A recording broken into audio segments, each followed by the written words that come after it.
Empowering Jamaicans to hold governments accountable. That's part of the aim of a new online platform from civil society organization Jamaica Accountability Meter Portal, JAMP.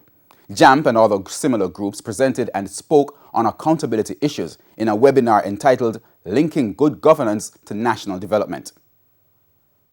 Questionable transactions and corruption allegations have been plaguing Jamaican governments and agencies for decades.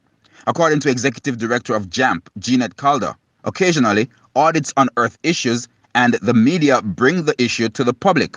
But unfortunately, most Jamaicans do not know how to take it further, holding those involved accountable.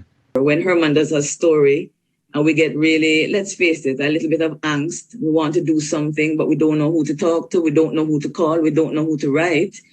We've all been there. And so JAMP wanted to bridge the gap between the information you get from the media, the information you get from Parliament and our accountable officers to get more information and to hold them to account. It's why the entity has set up an online accountometer on its website, through which the public may track such issues and get information on the officials involved.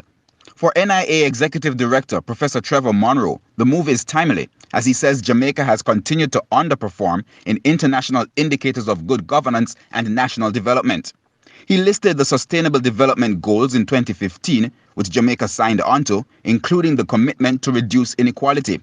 Despite this commitment, international development rating agencies rank Jamaica 128 of 158 countries. The Corruption Perception Index, we have scored under 50 consistently, a failing rate. The Human Development Index, we rank 101 out of 189 countries. Jamaica doesn't belong there.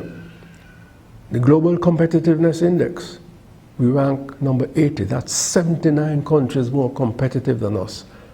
And one of the main reasons for that is the level of corruption, which discourages investment, as well as the level of crime. JAMP officials hope that Jamaicans will use the Accountability Meter Portal to not only track issues of alleged corruption, but to in turn use the information to press officials through email or social media for answers and remedies.